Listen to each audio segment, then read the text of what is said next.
Kericuhan terjadi saat eksekusi sebuah hotel bintang 4 di Surabaya, Jawa Timur.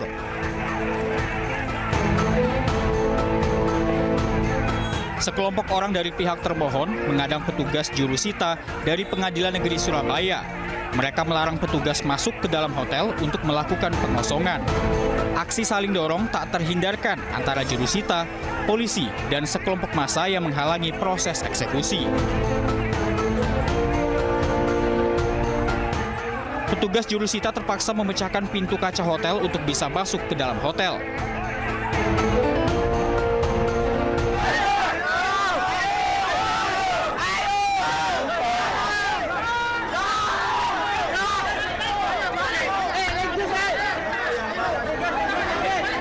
Setelah melakukan upaya panjang, polisi dan jurusita berhasil masuk ke dalam hotel dan melakukan pengosongan.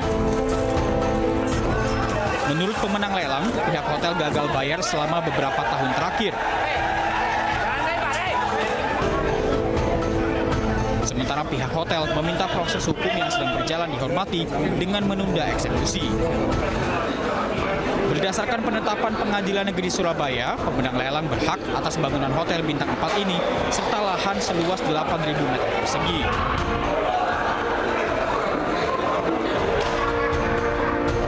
Kita awal informasi hari ini di mana sejumlah mobil mewah ini terekam ikut balap liar di Tol Serpong Balaraja, Tangerang Selatan, Banten.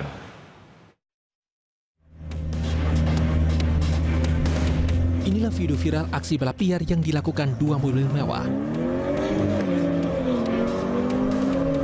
di Jalan Tol Serpong Balaraja, Tangerang Selatan. Terlihat sejumlah minibus lainnya juga terlibat menutup seluruh ruas jalan tol arah Balaraja. Usai viral, polisi menangkap para pelaku beserta mobil yang dikemudikannya. Polisi mengimbau para pengguna jalan tol untuk tidak melakukan aksi balap liar dimanapun. Kemudian mengarah ke 2 unit kendaraan BMW dan kami lakukan pengamanan kendaraan tersebut. Kendaraan kami amankan di Polres Tangerang Selatan. Untuk mempertanggungjawabkan perbuatannya, para pelaku balap liar dijerat Undang-Undang tentang kendaraan bermotor balapan di jalan dengan ancaman hukuman 1 tahun penjara atau denda 3 juta rupiah. Dari Tangerang Selatan, Banten, Nunung Purnomo, iNews melaporkan. Ya pemirsa, 6 kendaraan terlibat kecelakaan beruntun di ruas tol dalam kota Jatinegara, Jakarta Timur. Ya, kecelakaan yang diduga disebabkan salah satu pengemudi mobil ini hilang konsentrasi, mengakibatkan 3 kendaraan diantaranya rusak parah. Kecelakaan beruntun yang melibatkan 6 kendaraan terjadi di kilometer 1.200 ruas tol dalam kota Jatinegara, Jakarta Timur pada Kamis sore. Dari 6 kendaraan yang terlibat, 3 diantaranya mengalami kerusakan cukup parah, terutama pada bagian depan dan belakang mobil yang ringsek. Sejumlah pengemudi mengatakan kecelakaan berawal saat kendaraan paling belakang tiba-tiba menabrak mobil di depannya saat kondisi jalanan yang padat.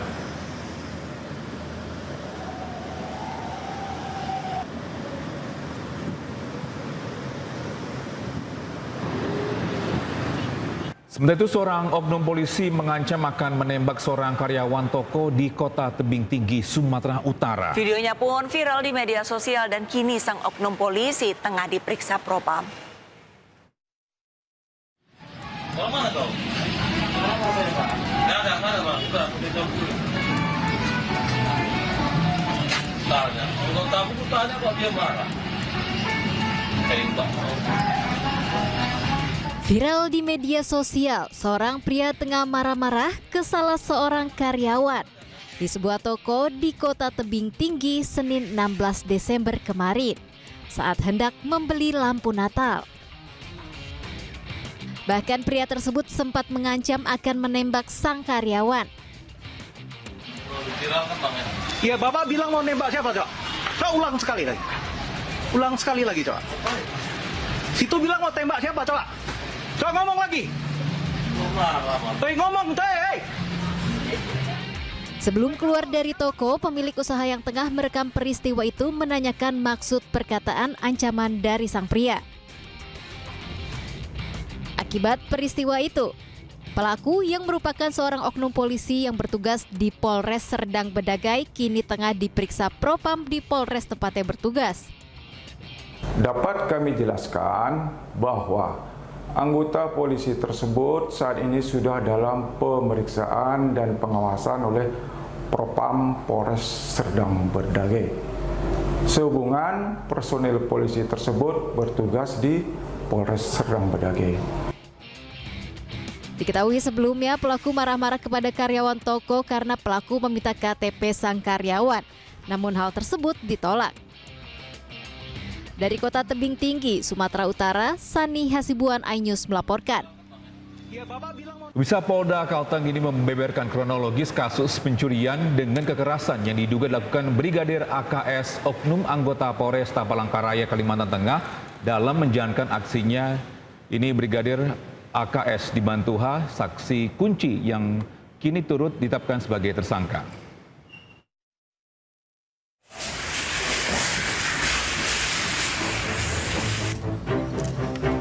Penyidik di Treskrimum Polda Kalimantan Tengah terus mendalami kasus pencurian dengan kekerasan oleh tersangka Brigadir AKS yang menyebabkan korban seorang sopir mobil ekspedisi meninggal dunia dan jasadnya ditemukan membusuk di perkebunan sawit di Kabupaten Katingan, Kalimantan Tengah beberapa waktu lalu. Selain dipecat dengan tidak hormat dari anggota Polri, Brigadir AKS kini ditahan di Rutan Polda Kalimantan Tengah bersama seorang saksi kunci berinisial H yang juga telah ditetapkan sebagai tersangka dalam kasus tersebut. Dari hasil penyidikan, H berperan membantu Brigadir AKS dalam kasus dugaan pencurian dengan kekerasan ini. Saudara H diajak oleh saudara A pada waktu itu ya, untuk mencari mobil bodong ataupun mobil yang tanpa dilengkapi dengan surat-surat yang lengkap. Itu yang pertama. Yang kedua, pada saat saudara A mengajak saudara H ya, berhenti di kilometer 38 ya. Kemudian saudara H yang memindahkan senpi dari posisi dashboard ke belakang kursi tengah ya. Itu yang kedua. Yang ketiga, pada saat melakukan kegiatan, setelah melakukan kegiatan saudara A, saudara H membantu membuang mayat di parit di kebun sawit. Sebelumnya, istri dari tersangka H, Yuliani, membantah keterlibatan suaminya dalam kasus tersebut. Menurut Yuliani, suaminya juga termasuk korban yang bekerja sebagai sopir yang diminta tolong mengantarkan pelanggan. Suamiku di sini kan termasuk korban. Suamiku cuma jasa. Suamiku cuma seorang supir. Suamiku diminta tolong untuk mengantarkan karena memang itu kerjaannya. Sementara itu, kasus dugaan pencurian dengan kekerasan yang mengakibatkan korban meninggal dunia itu telah menjadi atensi dari Komisi 3 DPR RI. Komisi 3 pun mengapresiasi langkah Polda Kalimantan Tengah atas sanksi pemberhentian tidak dengan hormat atau PTDH kepada Brigadir AKS. Tim Liputan iNews melaporkan. Ya, beralih ke informasi lain, pemirsa dan Togi, hati-hati nih jelang pergantian tahun ini marak uang palsu. Nah, ini ada seorang mahasiswa yang ditangkap usai mengedarkan uang palsu dengan modus yang berbagai macam cara modusnya. Dan berikut informasinya, pemirsa.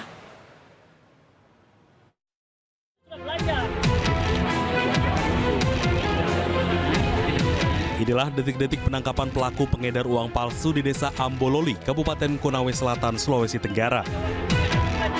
Pelaku yang berstatus sebagai mahasiswa salah satu perguruan tinggi di Kota Kendari ditangkap usai berbelanja di salah satu kios dengan menggunakan uang palsu pecahan Rp100.000 agar pelaku mendapatkan uang kembalian berupa uang asli. Tersangka mengaku telah melakukan tindakan ini sebanyak 5 kali dengan alasan untuk membayar utang dan memenuhi kebutuhan hidup sehari-hari. Tersangka membeli itu hari Minggu, uangnya itu dia membuat dengan cara fotokopi warna dengan printer biasa yang kita pakai, fotokopi warna. Jadi di mana dia pakai kertas HVS F4 difotokopi dengan 2 uang 100.000 sebanyak 19 lembar. Polresta Kendari masih melakukan pengembangan kasus ini untuk mencari pelaku lain dan barang bukti tambahan. Atas perbuatannya, tersangka terancam hukuman penjara minimal 10 tahun. Dari Kendari, Sulawesi Tenggara, Mukhtarudin Aidus melaporkan. Ya, sementara itu Polres Goa menetapkan 17 tersangka kasus sindikat pembuatan dan pengedaran uang palsu di kampus UIN Alauddin, Makassar, Sulawesi Selatan. Dan dari hasil penangkapan ini polisi menyita 98 barang bukti, termasuk uang palsu bernilai triliunan rupiah, pemirsa. Inilah 17 tersangka sindikat pembuatan dan pengedaran uang palsu yang digiring oleh aparat Satreskrim Polres Goa, Sulawesi Selatan. Dari 17 tersangka, 2 diantaranya merupakan pegawai bank dan 2 lainnya adalah kepala perpustakaan dan staf perpustakaan kampus UIN Alauddin, Makassar. Dari tangan para pelaku, polisi menyita 98 barang bukti, diantaranya ada mesin yang digunakan untuk mencetak uang palsu serta uang palsu sebanyak triliunan rupiah. Uang palsu tak hanya dengan mata uang rupiah, pemirsa, tapi juga dengan mata uang Korea, Vietnam, serta surat berharga negara lainnya senilai triliunan rupiah.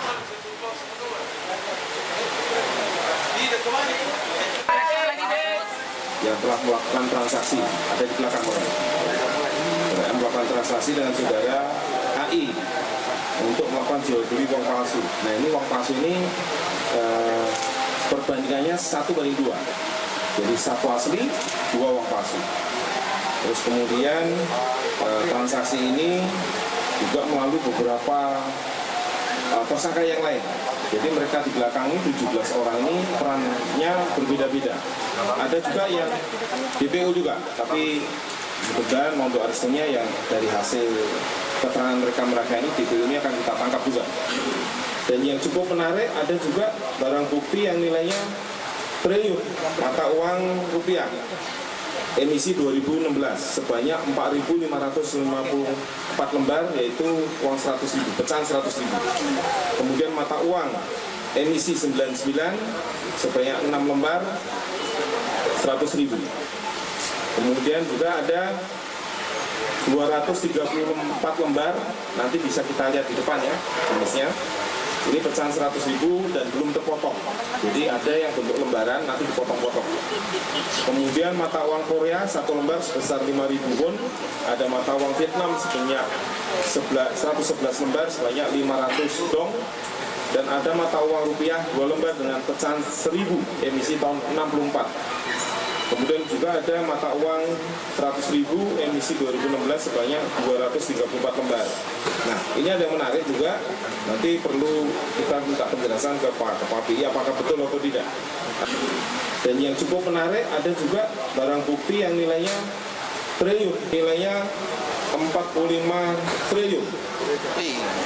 Juga ada 1 lembar kertas surat berharga negara SBN senilai 700 triliun juga. Nah, kemudian dari beberapa alat bukti yang lain, ini ada tinta, ada mesin, ada spare part, kaca pembesar, lampu rekam, dan lain sebagainya. Jumlahnya total ada 98 ini. Khusus untuk mesin cetaknya dibelinya di Surabaya, tapi barang dari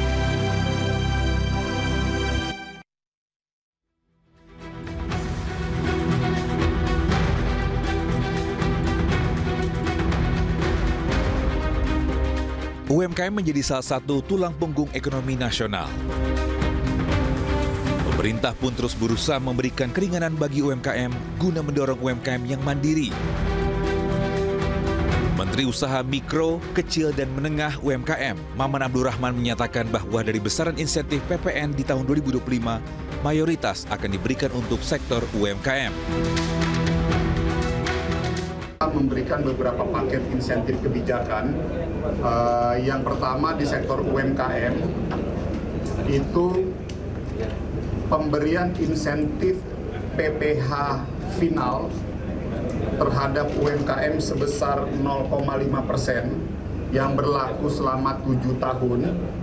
Itu apa bagi UMKM yang sudah mendapatkan insentif selama 7 tahun diperpanjang masa waktunya 1 tahun. Tidak hanya itu, sejumlah keringanan lain akan diberikan pada UMKM. Di antaranya, pemerintah memberikan insentif berupa perpanjangan masa berlaku PPh final 0,5%. Insentif ini diberikan bagi UMKM yang sudah mendapatkan insentif selama 7 tahun. Pemerintah juga membebaskan PPh untuk UMKM dengan omset di bawah 500 juta rupiah. Ada skema pembiayaan industri padat karya. Misalnya adalah untuk ringanan pembelian mesin, ada subsidi 5%. Bisa kenaikan PPN 12% mulai 1 Januari 2025 dinilai akan berdampak pada berbagai sektor ekonomi termasuk UMKM. Dan kira-kira seberapa besar dampak dan juga apa upaya mitigasinya? Kita akan membahas lebih dalam bersama Menteri UMKM Republik Indonesia. Ada Bapak Maman Abdurrahman, ini biasanya disapanya Bang Maman ya? Bang Maman aja. Bang Menteri. Oke, selamat pagi Bang Menteri. Selamat pagi, Terima kasih. Pagi Mbak. Pagi, sudah Mbak. hadir di Anies Today. Alhamdulillah sehat. Tetap semangat. Alhamdulillah sehat dan tetap semangat. Oke, ini kita melihat dengan adanya PPN yang naik 1% dari 11% menjadi 12%. Kira-kira dampak untuk UMKM-nya ini ada nggak sih? Ini karena banyak masyarakat kayak resah gitu loh. Nanti UMKM malah makin drop atau bagaimana gitu. Mungkin bisa dijelaskan Bang Maman. Gini Mbak, Mas ya, saya mau kasih sedikit insight dan informasi dulu terkait PPN 12%. Ya. Artinya kita nggak bisa hanya sekedar melihat hari ini. Betul. Jadi paket kenaikan PPN 12%-nya adalah bagian dari proses perjalanan panjang kita waktu COVID. 4 tahun yang lalu ya. 4 tahun yang lalu. Karena waktu daerah COVID itu banyak meluluh lantakkan ekonomi kita, perusahaan-perusahaan hampir semua karyawannya berpotensi melayout segala macam. Akhirnya pemerintah waktu itu menyiapkan beberapa option pengamanan ekonomi. Waktu itu salah satunya adalah mengamankan pajak korporasi. Jadi pajak-pajak perusahaan-perusahaan itu supaya jangan sampai kena bleeding. Contoh semua kena, semua dapat semua nih. lini. Semua lini, media, di sektor media, transportasi, sektor umum, semua dapat. Supaya korbannya bukan karyawan gitu. Nah, diberikanlah waktu itu beberapa paket insentif, penurunan pajak perusahaan dan segala macam. Tetapi di sisi lain keuangan negara kan harus dibalance tuh, harus dijaga gitu, harus diantisipasi. Jadi kalau kita turunin di sini ya di sini juga harus dijaga. Nah, dibuatlah waktu itu disepakati oleh pemerintah di era waktu itu dengan teman-teman di DPR, semua fraksi itu dibuatlah paket insentif, yaitu menaikkan PPN dari 10% ke 12%, tapi bertahap. Tidak langsung ya Pak? Tidak langsung, karena kan ini harus dijaga nih semuanya. Artinya pemerintah itu bersama-sama dengan DPR waktu itu dan semua teman-teman fraksi melihatnya pada perspektif helikopter view tuh. Jadi di satu sisi kita harus jaga masyarakat kita, agar jangan sampai terkena dampak yang terlalu berat dari COVID waktu itu. Tapi di sisi lain kita juga harus amankan keuangan negara, gitu loh. Nah, helikopter view inilah akhirnya beberapa paket insentif itu disiapkan. Selain tadi dibuat timeline penaikan PPN dari 10 menjadi 12, dibuat timeline itu. Tidak langsung hari 1 tahun itu. Jadi dari 10 naik ke 11. Nah, sekarang deadline-nya di Januari 2025 ini. Lalu ditambahkan lagi dengan paket insentif PPh final 0,5% untuk UMKM. Jadi itu ada beberapa paket-paket tuh. Jadi saya mau sampaikan itu dulu ya. Jadi biar kita clear ngelihatnya gitu loh. Jadi jangan sampai sepotong-sepotong. Nah, lalu kalau dari sisi pemerintah sebetulnya, kalau mau ya kita pengen aja nyenengin semua orang. Tapi kan tidak Tetapi semua. di satu sisi kita harus melihat pada perspektif kepentingan yang lebih besar, pengamanan keuangan negara. Yang dimana kita harus menjaga juga, jangan sampai kebijakan ini berdampak kepada saudara-saudara kita, masyarakat-masyarakat yang kita anggap belum mampu, yang kita anggap yang mungkin belum bisa punya ketahanan tubuh yang kuat, dia kena dampak. Nah, inilah yang dijaga oleh kita semua. Nah, salah satunya adalah kita sadar pemerintah bahwa sektor UMKM adalah salah satu sektor padat karya yang dulu kita harus ingat loh, 4 tahun yang lalu mereka ini loh yang menjaga ekonomi negara, the guardian of ekonomi kita gitu loh. Mereka yang pasang badan mengamankan ekonomi di level tengah sampai ke bawah. Inilah bentuk affirmative action yang dilakukan oleh pemerintah. Di satu sisi ada skenario pengamanan keuangan negara, tapi di sisi lain kita harus amankan juga mereka. Ya, karena memang yang menjadi khawatirkan ini ketika warga kita atau yang menengah ke bawah mereka mungkin punya keberatan untuk how do we pay for this? Bagaimana ini? Karena mungkin menjadi beban untuk mereka pun juga. Apalagi mereka pun juga sekarang lagi struggling juga. Saya setuju, Mas. Itu 100% saya pikir kita sama-sama setuju lah. Bukan hanya pemerhati ekonomi ataupun kita semua sama punya satu kesepemahaman. Makanya paket kebijakan kenaikan PPN dari 11 menjadi 12 ini naik 1% ini berlaku untuk barang-barang yang premium. Nah, bisa dijelaskan nggak, Bang Menteri? Contoh nih misalnya kayak beras. Seperti apa? Kalau beras yang di bawah ya itu enggak, yang Tidak memang dikenakan, dinikmati untuk anak masyarakat mayoritas. Tapi kalau beras yang premium misalnya, ya saya nggak tahu ya angka pastinya ya. Tapi itu kalau beras yang premium itu dikenakan tambahan 1%.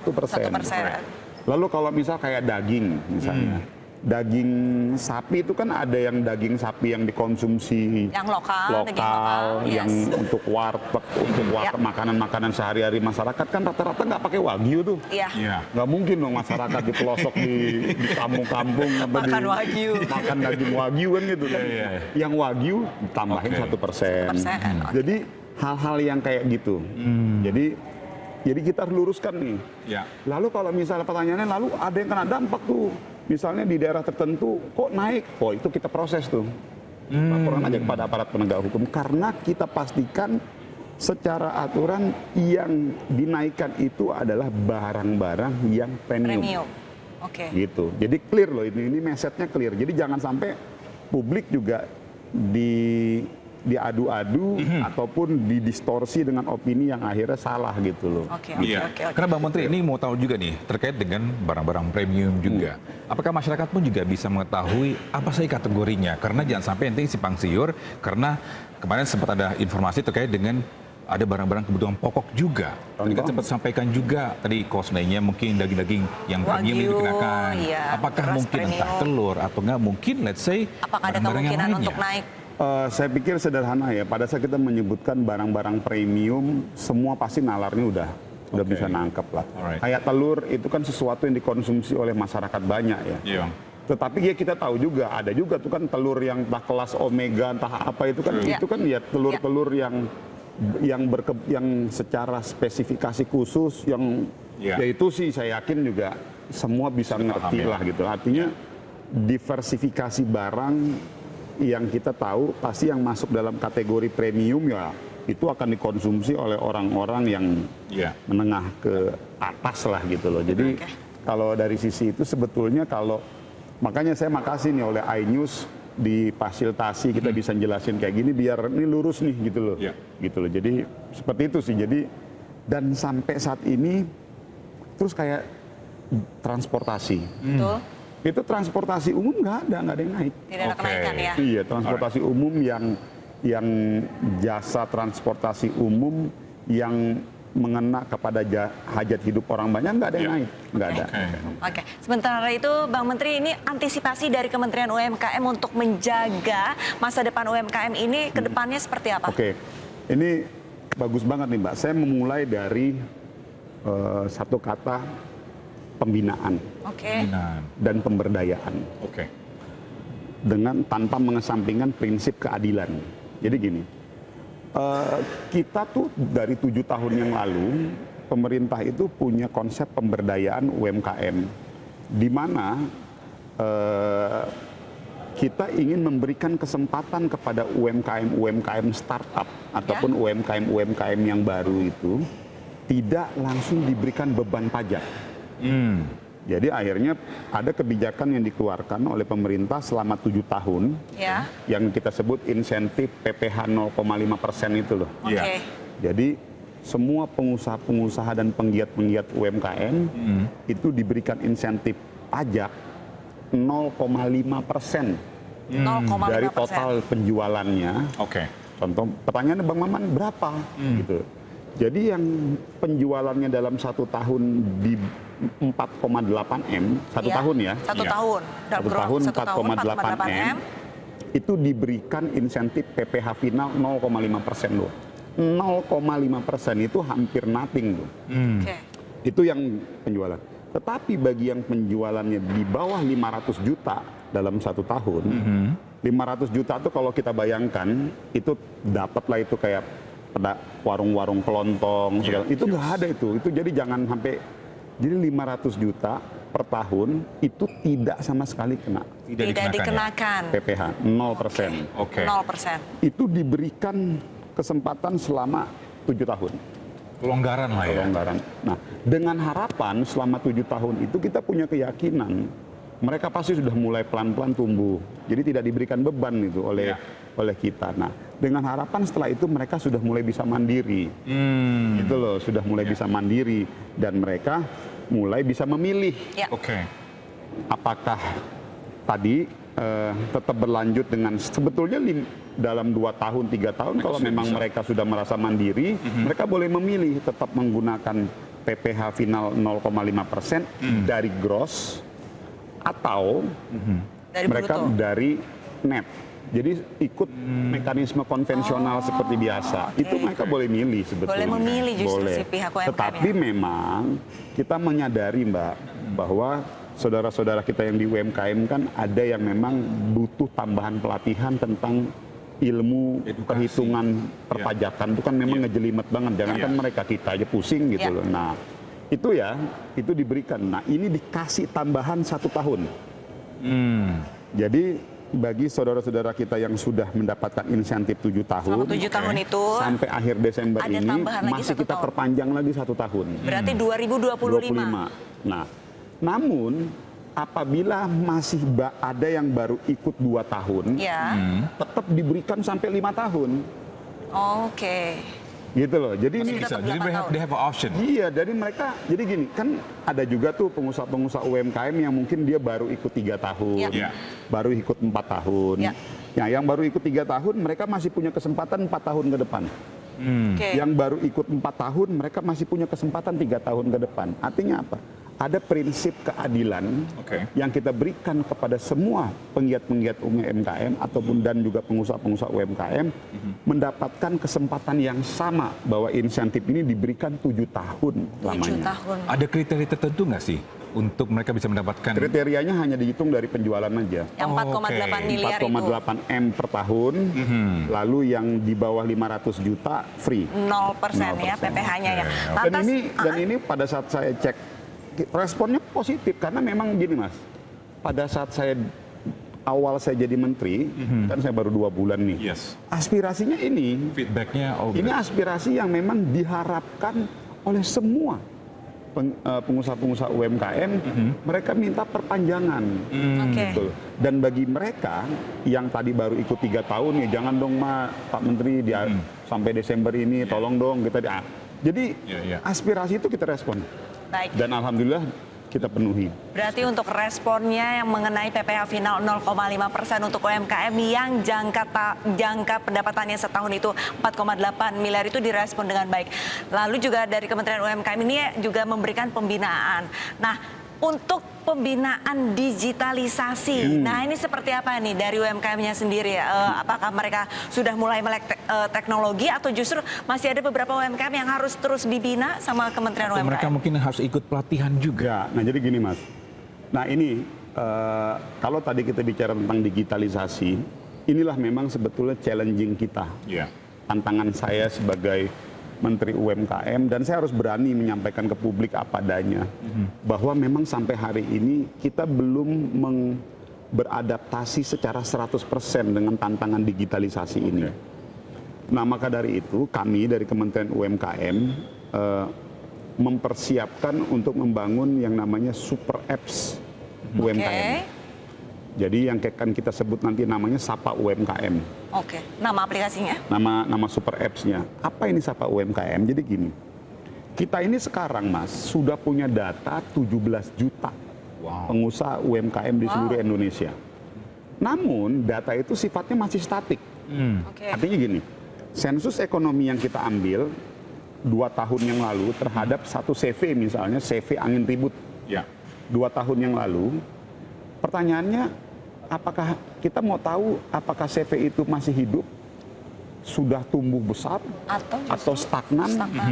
Per hari ini bagaimana? Nah, tantangan ini yang sampai hari ini kita belum mampu menjawabnya.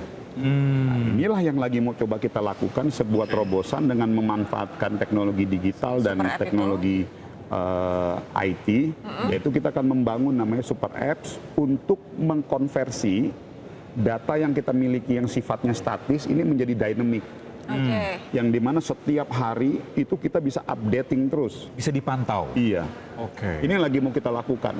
Karena begini, saya analogikan, saya ini sebagai menteri ini kayak dokter, Mas. Ada pasien datang ke gua, pengusaha-pengusaha UMKM, teriak, Pak Maman, saya butuh bantuan pembiayaan.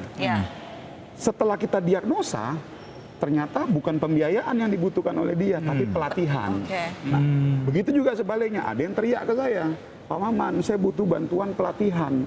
Setelah kita diagnosa, ternyata bukan pelatihan yang dibutuhkan, pembiayaan. Pemetaan mendiagnosa problem permasalahan pengusaha-pengusaha UMKM ini menjadi sebuah kebutuhan bagi saya.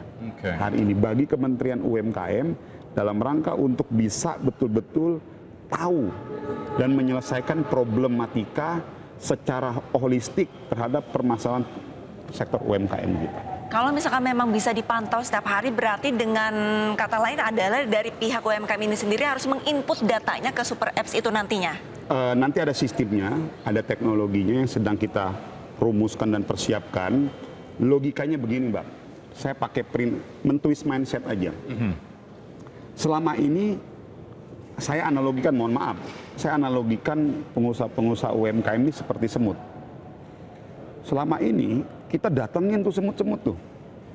Ada 60 juta pengusaha UMKM, coba satu persatu kita datengin tuh, semut-semutnya. Sampai kapanpun nggak akan beres. Tersebar deh di seluruh Indonesia ini. Nah, saya rubah, yuk kita mulai rubah mindsetnya. Kita siapkan gulanya di tengah, kita buat semutnya datang ke kita. Jadi konsep Sapa UMKM itu nanti mindsetnya begitu. Jadi kita akan buat sebuah super apps yang ada sebuah mekanisme yang kita siapkan yang pelan-pelan kita akan giring UMKM untuk menggunakan super apps itu. Pengusaha UMKM yang ada di Papua, dia hanya mengenal satu sistem, satu super apps, yaitu Sapa UMKM. Ada saudara-saudara kita penggiat UMKM yang ada di luar negeri, dia mau lihat tentang prospek bisnis UMKM di Indonesia. Bisa juga nanti ya? Dia datang ke Sapa UMKM.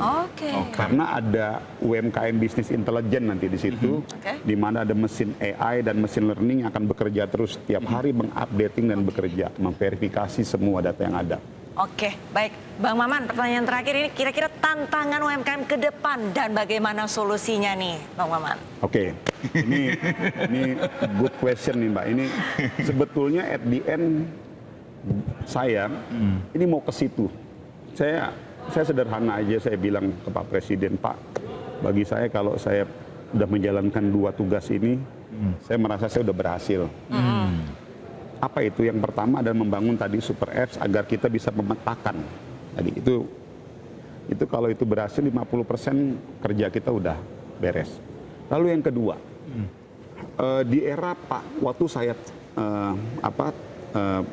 alih jabatan antara Pak Teten dengan saya, Pak Teten itu menyampaikan satu hal, dia bagus, fair. Pak Maman, ada satu yang saya memang belum berhasil melakukan selama 5 tahun. Apa Pak? Masih terjadi disconnectivity antara UMKM dengan industri besar. Jadi itu yang menyebabkan akhirnya UMKM kita stagnan, tidak berkembang, nggak growing ya. Nggak growing. Karena, mohon maaf ya, saya apresiasi semua perusahaan-perusahaan swasta di Indonesia, BUMN, semua bekerja ikut mensupport UMKM kita. Tapi masih sebatas CSR, Corporate Social Responsibility. Yang kita mau adalah semua BUMN-BUMN di Indonesia, semua korporasi-korporasi swasta membangun bisnis model dengan mereka. Engagement B2B antara korporasi besar dengan UMKM-nya. Akhirnya dengan konsep kayak begitu, UMKM akan pelan-pelan naik. Tidak hanya sebatas di packaging saja, tidak hanya sebatas kulitnya aja. Nah, yang mau kita dorong adalah membuat yang namanya UMKM holding, di mana kita bertujuan membangun satu ekosistem bisnis, terbangun sebuah rantai pasok terintegrasi. antara UMKM-nya dengan industri besar. Sebagai contoh, yang kita ambil contoh yang sudah berhasil itu di sektor otomotif.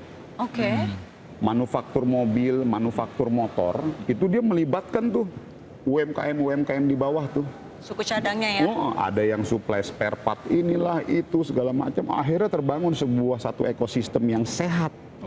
Yang hubungannya adalah bisnis, supply barang, segala macam. Nah, keberhasilan yang sudah terjadi di otomotif mau coba kita replikasi di sektor-sektor yang lain. Nah, inilah yang mau kita dorong, yang kita sebut namanya UMKM Holding.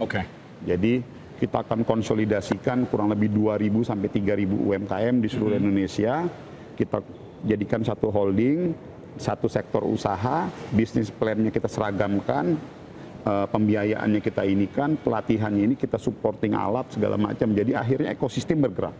One whole package kayak gini, Pak Bambang ya. Dan bisa aja nanti melibatkan bukan hanya sektor BUMN, teman-teman swasta, pengusaha-pengusaha juga bisa. Kalau memang mereka melihat dalam konsep bisnis make sense, why not? Karena gini Mas, kan pada saat yang jadi problem kan cost produksi harus diturunin tuh. Kalau terpisah-pisah cost produksi jadi mahal, Bos. Tapi kalau ini dibuat huge, gabungan besar, cost produksi pasti akan murah. Kita bisa bersaing tuh barang-barang kita. Kurang lebih sih begitu, nanti kita lagi siapin ini. Terima kasih Bang Menteri banyak, atas Bang Menteri. waktunya, insight-nya juga. Semoga ini ya rencana-rencananya Bang Menteri dan pemerintah pun juga bisa dijalankan dengan baik, dan kami pun juga di sini akan mendukung program-programnya juga, Bang Menteri. Makasih banyak, Mas. Terima kasih banyak Bang Menteri, Bang Maman sudah menjelaskan tentang PPH, PPN bagi UMKM, dan tentunya dengan program-program pemerintah diharapkan UMKM di Indonesia ini semakin berjaya. Baik pemirsa, Ainu Studio akan segera kembali usai jeda, tetaplah bersama kami.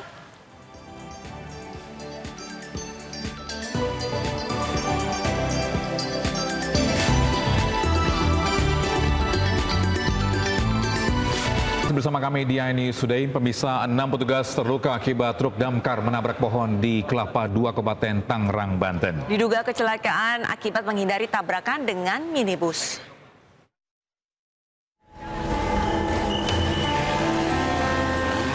Petugas mengevakuasi mobil damkar yang tersungkur usai menabrak pohon di Jalan Raya Kelapa II, Kabupaten Tangerang. Sementara 6 petugas damkar terluka hingga harus mendapat perawatan di rumah sakit. Peristiwa berawal saat damkar menuju lokasi kebakaran dan melaju dari arah Pegadegan menuju kawasan Kelapa II. Di tengah perjalanan, damkar berpapasan dengan minibus dan berusaha menghindari benturan. Naas, truk damkar mengalami slip hingga terjadi kecelakaan. Akhirnya mobil kita menghindar dengan kapasitas air yang banyak karena ada berita kebakaran, jadi kita menghindari nabrak pohon. Ada korban juga Pak? Korban luka-luka, jiwa nggak ada. Berapa orang Pak? Ada sekitar 6 orang. Jadi petugas itu Pak? Petugas damkarnya Pak? Petugas damkar. Kasus kecelakaan tunggal mobil damkar ini pun kini dalam penanganan petugas Polsek Kelapa II. Dari Kabupaten Tangerang, Banten, Aimarani, iNews melaporkan. Komisi Perlindungan Anak Indonesia menggelar mediasi antara orang tua yang diduga bayinya tertukar di Rumah Sakit Islam Cempaka Putih, Jakarta. Ya, mediasi berlangsung selama 6 jam. Direktur Utama Rumah Sakit Islam Jakarta Cempaka Putih, Jack Pradono Handoyo, ini mengatakan mediasi menghasilkan 3 kesepakatan, yakni akan menunggu hasil tes DNA yang diperkirakan selama 2 minggu, menjaga privasi masing-masing, serta tidak memperkeruh suasana dengan tampil di media massa maupun media sosial. Sementara orang tua bayi diduga tertukar, Feni dan Rauf, ini menyebut tidak menjelaskan hasil mediasi tersebut. Namun Feni dan Rauf menyebut akan terus berjuang dengan melakukan tes DNA ulang di rumah sakit lain jika hasil tes DNA yang keluar menunjukkan positif atau identik. Sementara itu KPAI menyebut mediasi digelar bukan menyangkut tindak pidana, melainkan fokus pada upaya mencari solusi bersama. Dibicarakan pada hari ini? Tadi tidak dibicarakan. Tapi ada hitam di atas putih? Ada investigasi internal kan? Ada, kita melakukan dan kemudian dari pihak Dinkes Rumah Sakit juga sudah menurunkan 2 kali dan juga mengevaluasi. Sementara apa yang ditemukan? Silahkan ditanya sama pihak Dinkes ya. Mengenai rekam medis yang katanya tidak pernah didapatkan oleh pihak keluarga Pak Rauf. Benar itu, Dok? Kita tidak ingin memerunjing lebih lanjut, tapi sederhananya kan itu kan hak pasien kan untuk dapat rekam medis kan? Iya, kenapa tidak dikasih kepada pasiennya? Sederhana itu, kenapa tidak diberikan kepada pasiennya rekam medis bayi itu? Ini urusan bayi. Ya hari ini prosesnya berlangsung tanpa tekanan, silahkan ditanya. Tapi dalam proses sebelumnya itu tekanan berat. Apakah rekam medis itu sudah di tangan pihak orang tua sekarang? Aduh, siapkan, tapi belum ya. Mencari itu semua sih. Akan menuntut? Tidak. Kenapa tidak? Saya kurang tahu sih. Terus bayi kandungnya gimana, Mas? Saya kurang paham soalnya nggak boleh ceritain ya. Akan dikembalikan? Iya, intinya itu sih. Akan dikembalikan? Iya. Saat ini berarti tahu keberadaan bayinya? Tidak. Tidak tahu, Bang. Nggak tahu? Iya. Tapi tadi dari rumah sakit menjanjikan apa? Ya bakalan tinggal nunggu hasil DNA aja gitu, Bang. Ya, kalau nanti hasil tes DNA negatif, berarti kan itu bukan anak kalian ya? Iya. Apa langkah selanjutnya? Akan dituntut ke rumah sakit? Nanti akan mungkin apa kuasa hukum saya nanti ceritain. Ya, Menteri Komunikasi dan Informatika Budi Ari Setiadi diperiksa Korps Pemberantasan Tindak Pidana Korupsi Polri di Bareskrim. Pemeriksaan dirinya terkait kasus penyalahgunaan wewenang pemblokiran kasus judi online.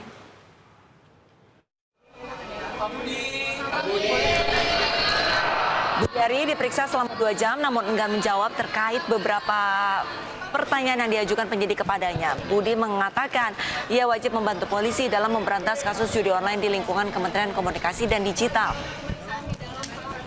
Nunggunya lama nggak? Sekalian, saya ingin memberikan pernyataan. Yang pertama, sebagai warga negara yang taat hukum, saya berkewajiban untuk membantu pihak kepolisian dalam penuntasan pemberantasan kasus judi online di lingkungan Komdiji. Yang kedua, pemberantasan judi online merupakan tugas kita bersama sebagai sesama anak bangsa. Karena itu perlu konsistensi dan keteguhan hati untuk menuntaskan pemberantasan judi online ini, terutama dalam perlindungan terhadap masyarakat. Yang ketiga, mengenai materi dan isi keterangan yang saya berikan hari ini, silahkan ditanyakan kepada pihak penyidik yang berwenang. Tapi Pak, sebagai saksi apa pemeriksaannya? Betul, saya memberi keterangan sebagai saksi. Karena itu berhenti memfitnah dan memframing. Karena dia akan... Sebelumnya pemirsa, polisi menangkap 26 tersangka dalam kasus mafia akses judi online, termasuk 10 oknum pegawai Kementerian Komunikasi dan Digital. Ya, sementara itu PPATK merilis jumlah perputaran uang judi online di Indonesia mencapai 13,2 triliun rupiah.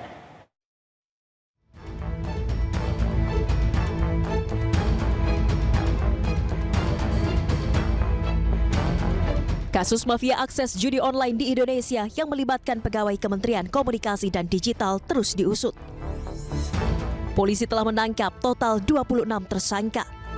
10 diantaranya merupakan pegawai Kementerian Komdiji, sementara 16 lainnya masyarakat sipil. Polisi hingga kini masih memburu 4 pelaku lain, termasuk bandar situs judi online yang masih buron. Dari tangan para tersangka, polisi menyita sejumlah barang bukti termasuk mobil mewah bernilai fantastis hingga mencapai 167 miliar rupiah.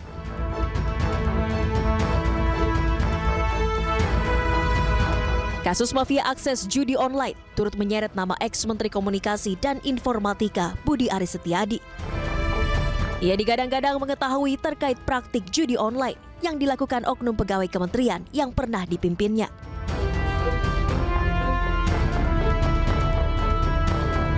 Sementara PPATK menyebut dari 10 laporan hasil analisis, total perputaran dana judi online pada periode Januari hingga Juni 2024 mencapai 13,2 triliun rupiah.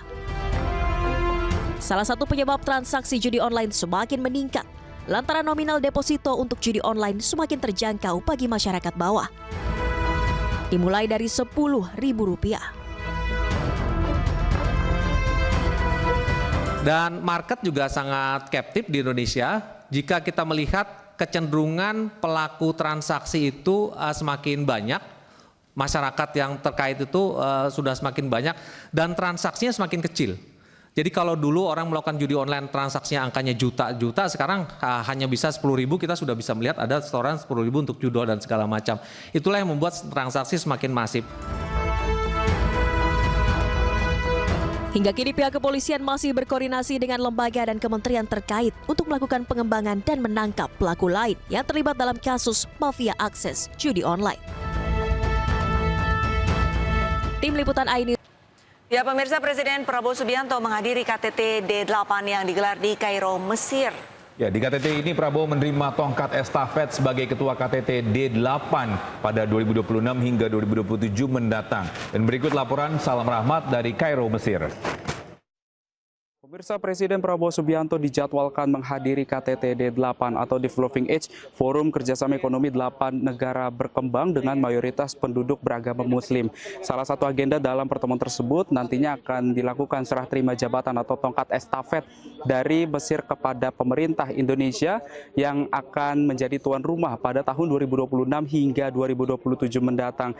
KTT kali ini yang bertajuk Investing in Youth and Supporting Small Medium Enterprise, Shaping Tomorrow's Ekonomi, dengan cara adanya peningkatan kerjasama ekonomi di berbagai pembangunan ekonomi terutama. Dalam kami informasikan juga kepada Anda pemirsa bahwa nantinya berbagai diskusi ini akan mulai dibahas, mulai dari isu ekonomi global, pembangunan, lalu juga ada perdagangan, investasi dan juga kerjasama dalam bidang teknologi dan juga pembangunan berkelanjutan dengan memusatkan perhatian pada pencarian solusi untuk meningkatkan kesejahteraan masyarakat di negara berkembang. Nantinya kita juga tentu berharap melalui pertemuan-pertemuan yang dilakukan oleh Presiden Prabowo Subianto ini semakin menunjukkan eksistensi Indonesia di mata dunia, terutama kaitannya dalam penguatan peran aktif Indonesia di forum-forum internasional, terutama juga dengan kerjasama ekonomi di negara-negara berkembang. Dari Neo Capital Administratif Kairo, Mesir, Salam Rahmat, iNews melaporkan. Ya pemirsa, uji coba makan bergizi gratis digelar di SMP Negeri 19 Tangerang Selatan, Banten.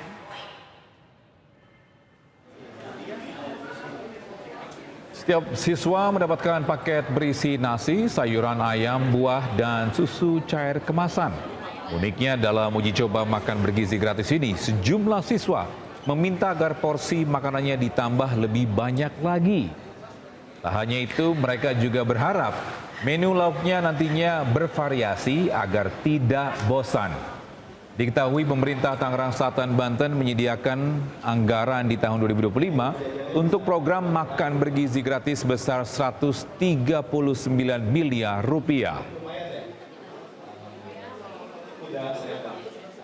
Dan kombinasi ikan dan ayam. Tadi makan apa aja nih? Tadi? Ayam kacang. Enak nggak? Enak. Ya, masuki masa libur Natal dan Tahun Baru, sejumlah sopir bus di Terminal Kalideres mengikuti tes kesehatan termasuk tes urin. Ya, tes ini dilakukan untuk memastikan sang sopir mengendalikan bus dalam keadaan sehat, sadar dan tidak terpengaruh narkoba.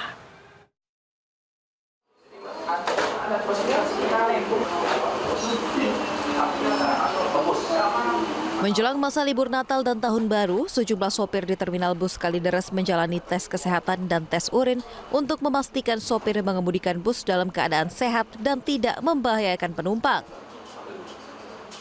Dari hasil tes yang dilakukan, terdapat 2 sopir bus yang kedapatan memiliki tensi darah tinggi, namun diperbolehkan membawa kendaraan dan mengangkut penumpang setelah diberikan obat oleh tim medis kesehatan Pemprov DKI Jakarta. Sangat bagus sekali untuk demi keselamatan, terutama ya pertama mungkin keamanan pengemudi dan keselamatan di jalan juga perlu. Nah, kita dibantu dari Badan Narkotika Provinsi DKI, kemudian Dinas Kesehatan DKI Jakarta, kemudian Sudin Kesehatan Jakarta Barat, dan Puskesmas Jakarta Barat, yang mana memastikan bahwa pengemudi yang berangkat dan mengangkut penumpang itu dalam kondisi sehat dan tidak membahayakan keselamatan dari penumpang yang diangkut. Begitu. Sementara seluruh sopir bus tidak ada yang terbukti positif menggunakan narkoba. Dari Jakarta, Miftahul Gani, iNews melaporkan. Terminal keberangkatannya Kalideres. Ya pemirsa, sepekan jelang libur Natal dan Tahun Baru, Bandara Soekarno-Hatta Tangerang, Banten dipadati penumpang. Ya, peningkatan ini dampak dari kebijakan pemerintah yang menurunkan harga tiket sebesar 10% untuk rute penerbangan domestik.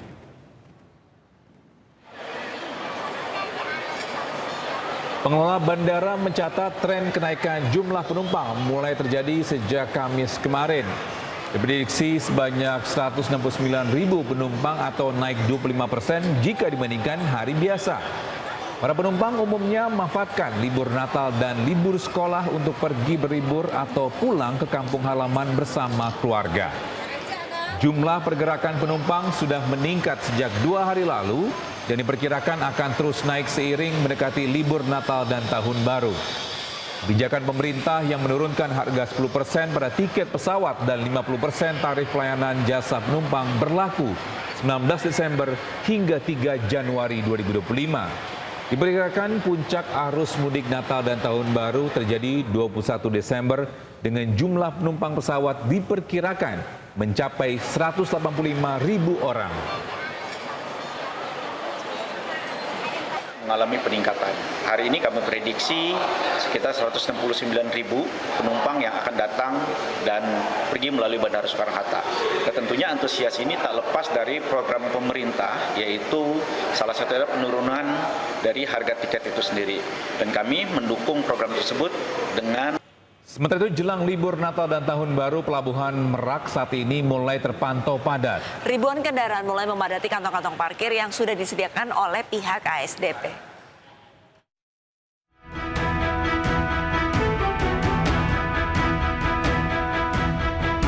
Kondisi di Pelabuhan Merak, Banten sejak Rabu malam hingga Kamis siang terpantau padat.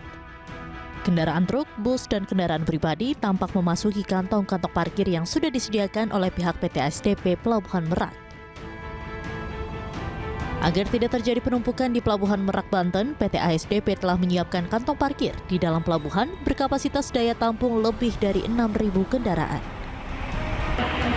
Selain itu, daerah Cikuasa Atas dan beberapa daerah rest area kilometer 68 dan kilometer 43 juga dijadikan area parkir kendaraan sebelum sampai ke Pelabuhan Merak. Sementara itu, persiapan menghadapi Nataru juga sudah dilakukan sejak beberapa minggu terakhir. Yang pertama, kita sudah survei bersama instansi terkait, termasuk juga Pak Kapolda, beserta PJU dan instansi terkait dalam hal ini dari Dinas Perhubungan, dari Korlantas, kemudian juga dari ASDP, KSOP.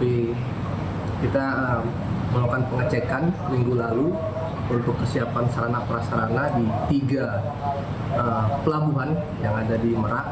Yang pertama di Ciwandan, kemudian di Pelabuhan Merak sendiri yang ada 7 dermaga, termasuk di BBJ, dan juga untuk buffer zone di Pelabuhan Indah Kiat. Guna menciptakan rasa aman selama musim libur Nataru, pihak kepolisian menerjunkan sebanyak 517 personil yang ditempatkan di beberapa titik.